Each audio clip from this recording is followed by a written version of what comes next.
अच्छा वसीम भाई, मैं इस पे भी बात करना चाहूँगा कि सपोज़ किसी पे कोई बहुत बड़ा प्रॉब्लम आ गया है, कोई शॉकिंग इवेंट हो गया उसकी लाइफ में, कोई एंग्जाइटी से यानी बहुत ज़्यादा एंग्जाइटी में उलझा हुआ है वगैरह वगैरह।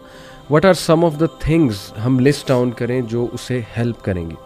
मैं सबसे पहले बताना चाहूँगा आपको कि मेरे नज़दीक ना वसीम भाई, एक्सेप्टेंस जो है इट इज़ वेरी इंपॉर्टेंट। सुभान अल्लाह, बेशक। यू हैव टू एक्सेप्ट के you are in that situation. बिल्कुल, और बिल्कुल। ये अल्लाह की तरफ से देखिए ना, हमारा कदर पर जो ईमान है वो सिर्फ ये नहीं है कि हाँ जो खैर आई जा रही है वो ही कदर है। अल्लाह की तरफ से अगर अल्लाह आपको टेस्ट कर लेता है, कोई चीज़ आप लिखी हुई थी वो आ गई है आप तक, तो उसको भी एक्सेप्ट करना, ये मेरा ख्याल it is the first step towards moving to a positive path. क्या आप समझते हैं? बिल्कुल। उस दिन एक साहब आए, वो कहते हैं कि मैंने ज़िंदगी में कभी स्ट्रेस लिया ही नहीं। तो मैंने कहा सर क्या करते हैं, बगैर स्ट्रेस के तो आप ज़िंदा ही नहीं रह सकते। सही सही। फिजियोलॉजिकल एंग्जाइटी ये तो आपको ज़िंदा रखने के लिए ज़रूरी है। बिल्कुल। एंग्जाइटी और स्ट्रेस सिर्फ उस बंदे को नहीं हो सकता जो कब्र में दफन है, जो बिल्कुल बाकी जो जिंदा है ना। तो मैंने कहा इसको एक्सेप्ट करें। ये आपका बड़ा ख़तरनाक जुमला था जिसकी वजह से आपका चेहरा कोई और कहानी बता रहा है। आपकी ज़ुबान जो है वो एक्सेप्टेंस में है ही नहीं, वो एक्सेप्ट कर ही नहीं रही। तो सबसे पहला काम कि जी बिल्कुल मैं बीमार हूँ, लेकिन बीमारी की शिफा मौजूद है। क्या बात, आपने एक्सेप्ट करना है। हम जो है ना वो डिनाइल में रहते हैं सही सही कि नहीं मुझे किसी हेल्प की ज़रूरत ही नहीं है। बिल्कुल सही। ऐसा बिल्कुल भी नहीं है। बीमारियां आती हैं, जिस तरह सेहत अल्लाह का बहुत बड़ा इनाम है, वैसे ही बीमारी भी अल्लाह का बहुत बड़ा इनाम सही है। बात, सही बीमारी से पहले ज़िंदगी अपनी लगती है, बीमारी में अल्लाह की लगनी शुरू हो जाती है। अल्लाह से आप इतना स्ट्रॉन्ग जो है वो आपका वो ताल्लुक बन जाता है।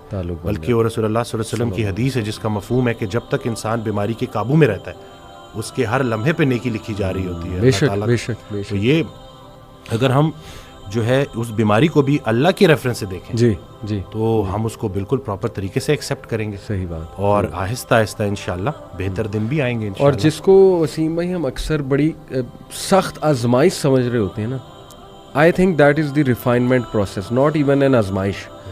आजमाइश तो देखे ना, अम्बिया पे कैसी कैसी आजमाइशें आई हैं। हज़रत अयूब अलैहिस्सलाम, हज़रत याकूब, हज़रत इब्राहीम, मतलब हज़रत सारा बांझ हो गई और फरिश्तों ने जब न्यूज़ दी, गुड न्यूज़, तो इवन शी कुडंट बिलीव कि ये कैसे हो सकता है।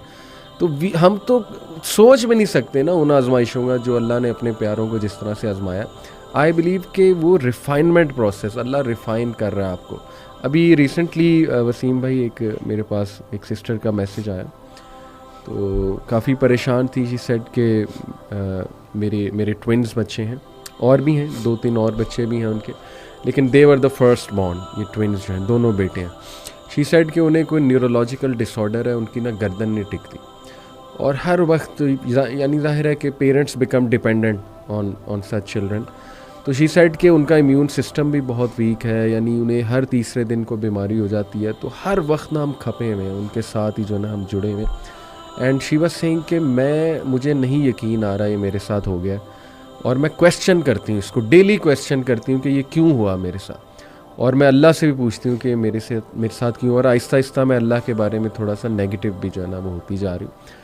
सबसे पहले तो मैंने अप्रिशिएट किया कि आपने अपनी वो दिल की एक वो सही ख्यालात जो हैं उनको सामने रखा है। ज़ाहिर है इट्स इम्पॉर्टेंट, लेकिन फिर मैंने उनका कहा कि देखिए, सबसे पहले यू हैव टू एक्सेप्ट कि you are in this situation and it is from अल्लाह सुब्हानहू व तआला। ये लिखा हुआ था आपके लिए कि आपके बेटे उनको ये इशू होगा।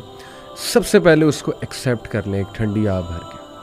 उसके बाद ये सोचें कि ये अल्लाह सुब्हानहू व तआला की तरफ से ज़रूर इसमें को खैर। और फिर मैंने उन्हें कई खैरें गिनाई। एक तो ये कि देखें, मैंने कहा जो ऐसे बच्चों की कफ़ालत करते हैं जो अल्लाह की तरफ से एक आजमाइश है, तो ऐसे बच्चे तो वैसे ही पुल सिरात से उनके लिए एक जो है ना वो आप कह लें कि निजात का बाइस बनेगा। हदीस में अल्फाज हैं इस तरह। दूसरा ये कि एक एक मौके पे आपके गुनाह झड़ रहे हैं, यानी अल्लाह को पता है ना ये मेरा बंदा हर वक्त परेशान और खपा हुआ है, तो अल्लाह आसानी भी पैदा करेगा। हो सकता है आपको वो अभी समझ आ जाए कि ये क्या था मकसद इन बच्चों का, हो सकता है आपको क़यामत वाले दिन दिखाए अल्लाह। तो ये तो इंसान कभी नहीं कह सकता ना कि नहीं जी I am destroyed, I am doomed and I am gone.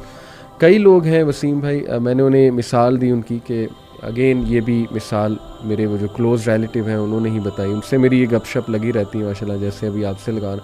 तो उनके पास भी काफ़ी एग्जांपल्स होती हैं, तो बड़ा मज़ा आता है उनके पास बैठ के।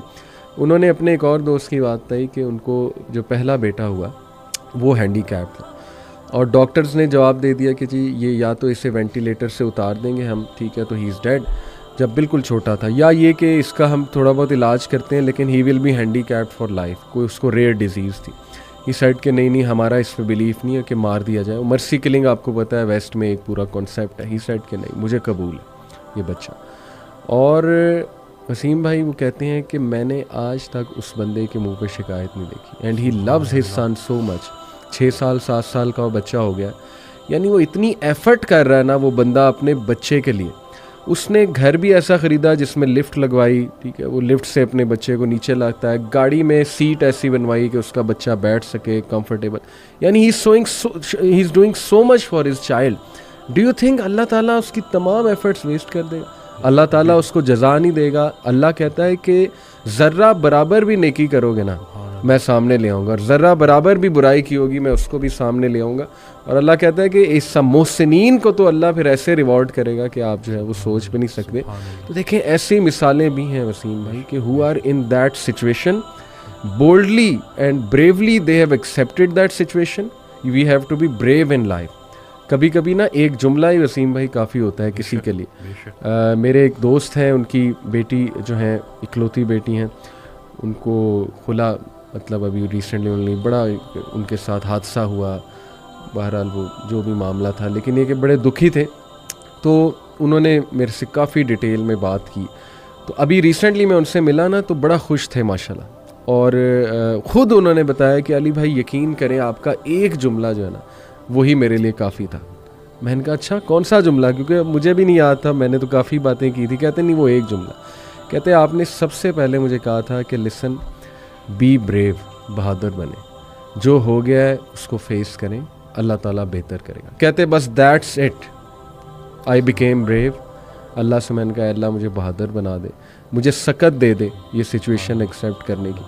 और फिर कहते हैं कि अल्लाह सुब्हान ताला ने ऐसा सुकून, ऐसा गिना और ऐसी सकत दी कि मैं भी हैरान हूँ। माशाल्लाह हम मुस्कुरा रहे हैं अल्हम्दुलिल्लाह। उस दिन एक खातून आई थी, उनका जिक्र अगर मैं भूल जाता तो क्योंकि मैंने उनसे अच्छा हुआ मुझे याद आ गया जी कि आई तो इस तरह था कि उनके वालिद की डेथ हुई, उनकी वालदा की डेथ हुई, उन्होंने अपने वालिदैन की बड़ी खिदमत की, फिर वो अकेली हो गई, मैरिड नहीं है। तो मुझे कहती हैं कि डॉक्टर वसीम वो टाइम जिस वक्त मेरे गुमराह होने के चांसेस सबसे ज़्यादा थे, फिर मुझे कुछ लोग मिल गए। अच्छा। और मेरी जो रात है वो अल्लाह और अल्लाह के हबीब सल्लल्लाहु अलैहि वसल्लम के जिक्र से जो है ना वो रोशन हो गई। क्या बात। तो आपने जब भी जाना है ना तो आपने एक मोहम्मद अली भाई के सामने ये बात करनी है, सुभान अल्लाह, और दूसरा तोहा इब्न जरीर। कहते हैं कि उनकी जब नई वीडियो माशाल्लाह आती है माशाल्लाह तो मेरे लिए वो ईद का समा होता है। क्या बात, क्या तो बात। मैंने जो है आपकी बात करवे कर अल्लाह अकबर, अल्लाह अकबर। ये बस अल्लाह ताला ने ही हमें कुछ अच्छी चीज़ें वसीम भाई हम हमारे मुंह से कहलवा देते हैं। अल्लाह हमारा कोई कमाल नहीं है, और इन सिस्टर में बड़ी खैर होगी, दैट्स वाई अल्लाह सिलेक्टेड हर। माशाल्लाह अल्लाह जिसको पसंद कर लेता है ना फिर उसी को अल्लाह दीन की समझ भी देता है, अपने रास्ते पे भी लाता है। तो जज़ाकल्लाह आपने उनका मैसेज दिया।